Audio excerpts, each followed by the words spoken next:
Mesdames, Messieurs, je vous informe que la nature n'a pas besoin de nous. C'est nous qui avons besoin d'elle. Je répète, la nature n'a pas besoin de nous. C'est nous qui avons besoin d'elle, disait Pierre Rabhi.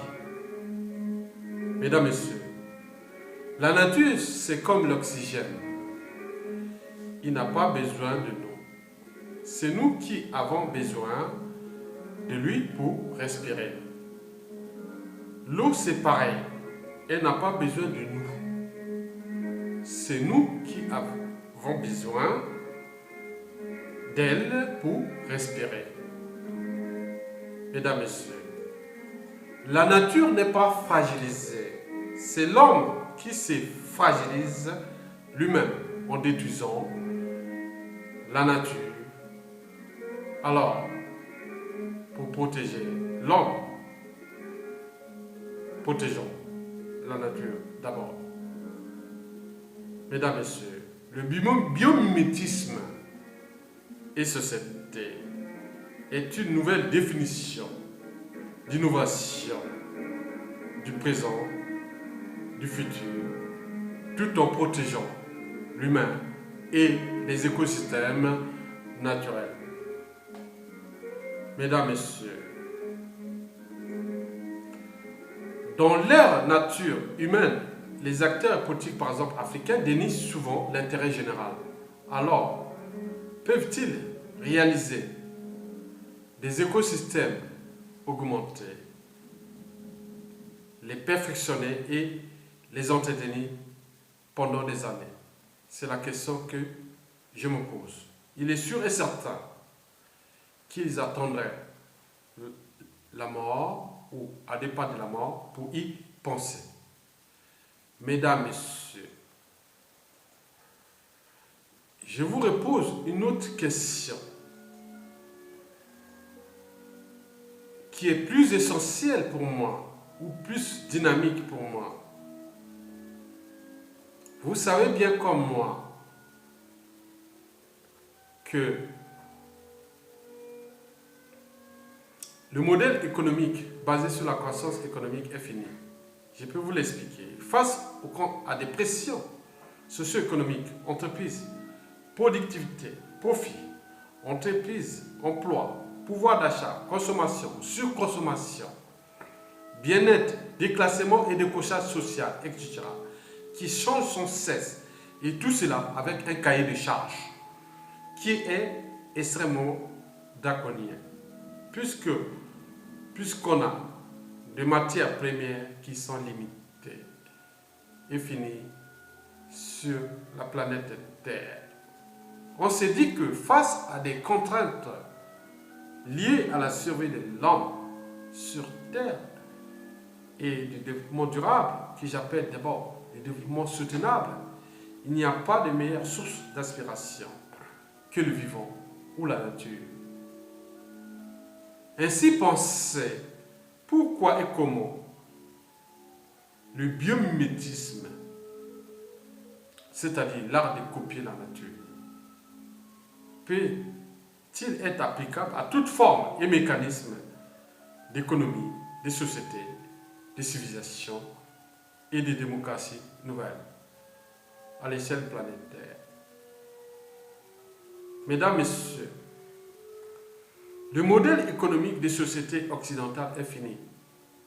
Il est dans une impasse politique, économique et sociale.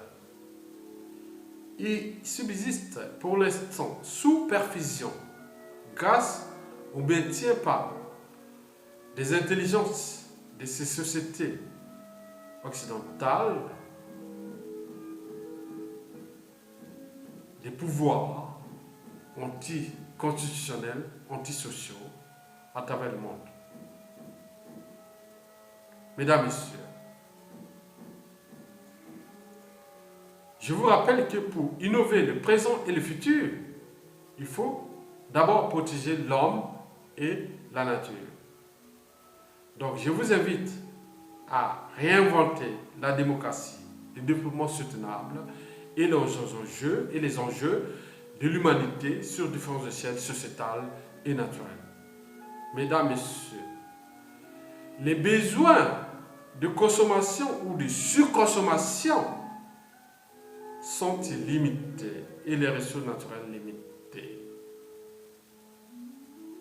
Oui, si tous les pays du monde arrivaient au même niveau de vie et de consommation ou de surconsommation écologique que celui de l'Occident, du Japon, de la Corée du Sud, de l'Australie et aujourd'hui de la Chine, de la Russie, de l'Inde, du Brésil, de la Turquie, des Émirats arabes unis, du Qatar, de l'Afrique du Sud, Maroc, du Nigeria, etc., etc. Il est sûr et certain qu'il nous faudra 10 planètes Terre pour subvenir à tous nos besoins actuels et futurs d'ici à 2100, c'est-à-dire au profit de vos et nos enfants, petits-enfants, arrière-petits-enfants, et donc des générations futures. Mesdames, Messieurs, pendant des millénaires, je vous rappelle que pendant des millénaires, l'homme a survécu et s'est même développé. Non, je dirais que pendant des millénaires, l'humanité a survécu et s'est même développée en manquant de tout. Et risque aujourd'hui de disparaître dans l'abondance la plus totale, celle qui est dans la société occidentale. Les besoins pour la croissance économique et les profits commerciaux restent illimités, je vous l'ai dit auparavant. Mais les ressources naturelles nécessaires à ces besoins sont limitées ou épuisables dans l'espace et le temps. Si nous ne repensons pas ensemble nos modes de pouvoir politique ou économique, les démocraties révisitées ou participatives, mesdames, messieurs, si nous ne repensons pas ensemble nos modes d'éducation, de formation, de besoins, de production, de consommation, de transport et de rejet dans l'environnement terrestre et spatial, il est sûr et certain que nous allons tout droit dans le mur, au détriment bien sûr de l'existence de l'humanité et donc des générations futures. Mesdames, Messieurs, je vous le répète, je vais vous le répéter. Je vous l'ai déjà dit que je le répète et je le répète. Notre modèle économique, ça veut dire que le modèle universel aujourd'hui, c'est le modèle occidental. Cela veut dire que le modèle occidental qui a conquis le monde, ce modèle qui est basé sur la croissance économique, est énergivore. Oui, notre modèle économique basé sur la croissance et nos modes de vie énergivores sont aujourd'hui clairement identifiés comme prédateurs pour les systèmes économiques ou écologiques qui nous permettent de vivre. Oui, notre modèle économique occidental est fini. Il est dans une impasse. Il subsiste pour l'instant sous perfusion grâce à l'exploitation forcenée des énergies fossiles, des métaux rares et des millions de travailleurs. Il est clair qu'il va finir à courte échéance et ça dépend de nous, de savoir s'il va finir dans des explosions sociales et les chaos ou de façon plus noble et raisonnable ou soutenable. Mesdames, Messieurs, avec l'économie de marché, dit le cycle cycle d'économie ouverte ou illimitée, nous approchons de la permanence de l'état de crise socio-économique et écologique et du siècle ou des siècles de révoltes socio-environnementales. Et aucune condition humaine ou sociale ne sera plus stable. Mesdames, Messieurs, nous devons repenser le monde d'aujourd'hui et de demain. Pourquoi ne pas repenser l'idée ou l'utopie de la décroissance conviviale? Pourquoi sommes-nous à 2 pas de la décroissance conviviale? La décroissance conviviale signifie que nous voulons tous repenser les nouvelles interactions politiques, sociopolitiques, économiques et sociétales. Moins de biens, plus de dégâts. Mesdames et messieurs, nous savons que l'homme, dans toute son arrogance, avec orgueil et rébellion, tente de s'ériger au-dessus des lois physiques et biologiques de la création, de la nature et de l'univers. Mais un jour proche viendra où l'humanité comprendra dans d'extrêmes douleurs que l'homme charnel ne pourra jamais consommer indéfiniment la nature. Mesdames, Messieurs, les hommes seront alors confrontés à leur essence déçue dans un règne qui n'est pas le leur, mais celui des lois physiques, astrophysiques, biologiques de la nature et de l'univers.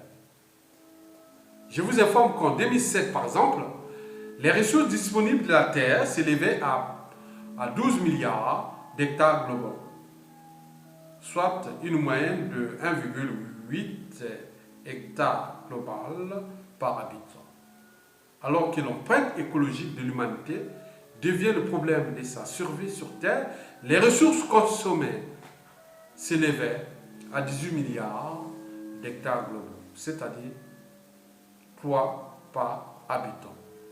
Mesdames, Messieurs, je vous l'ai dit que si nous restons dans ce même état d'esprit, il est sûr et certain que nous allons avoir des soucis à l'horizon 2050 pour nos petits-enfants. Mesdames, Messieurs, je vous informe que nous devons repenser l'enjeu du développement soutenable. L'enjeu du développement soutenable est le comportement responsable, c'est-à-dire celui qui évite d'hypothéquer les générations futures. J'aurais pu continuer plus loin, mais nous devons rester dans un sens purement écologique et nouvelle. Donc, je repense l'idée de développer les responsabilités individuelles et collectives. Nous sommes sur une planète limitée. Il faut donc éduquer le plus grand nombre depuis le jeune âge à l'autolimitation, et cela doit imprégner toutes les structures de nos sociétés sur différentes échelles sociétales. L'idée n'est pas de retourner à la bougie, bien entendu, mais de nous orienter vers un style de vie qui accorde aux choses matérielles leur place est légitime. Voilà, leur place propre et légitime. C'est-à-dire la seconde place et non la première place. Mesdames, Messieurs, oui, vous savez bien comme moi que c'est un changement de paradigme qui devient nécessaire. Il faut changer radicalement notre vision de la réalité, car le modèle n'est pas aménageable. Se mettre sur la voie du changement le plus vite possible est essentiel. Il faut retrouver de la diversité culturelle, sociale et économique. Par ailleurs, les alternatives doivent être accompagnées d'un changement de conscience individuelle et collective. C'est un point crucial car, comme le dit Pierre Rabhi, on peut manger bio, s'échauffer aux panneaux solaires, se déplacer en vélo et exploiter son voisin. Quel paradoxe! Nos sociétés créent de l'insatisfaction artificielle. Il nous faut donc combler un vide et cela doit bien entendu passer par la surconsommation. Mais c'est un puits sans fond. Si l'on ne travaille pas sur notre intériorité et sur ce qui nous est nécessaire dans la vie. Mesdames, Messieurs, l'enjeu est de revenir à une société beaucoup plus simple, à un autre type de confort matériel, sans remettre en question les avancées de la société actuelle. Retrouver aussi ce qui a été détruit: convivialité, solidarité, générosité, ou encore le bien-être ensemble, c'est-à-dire la bonne vie, telle qu'elle est développée dans certaines contrées du quart-monde ou du tiers-monde. Oui, les gens ne devraient plus, je dirais que les gens ne devraient pas toujours tant réfléchir à ce qu'ils doivent faire. Ils devraient plutôt penser à ce qu'ils doivent être. Mesdames, Messieurs, vous savez bien comme moi que les études sur les indicateurs subjectifs de bien-être montrent que le plus important n'est pas le niveau de confort matériel en lui-même, mais les niveaux des inégalités.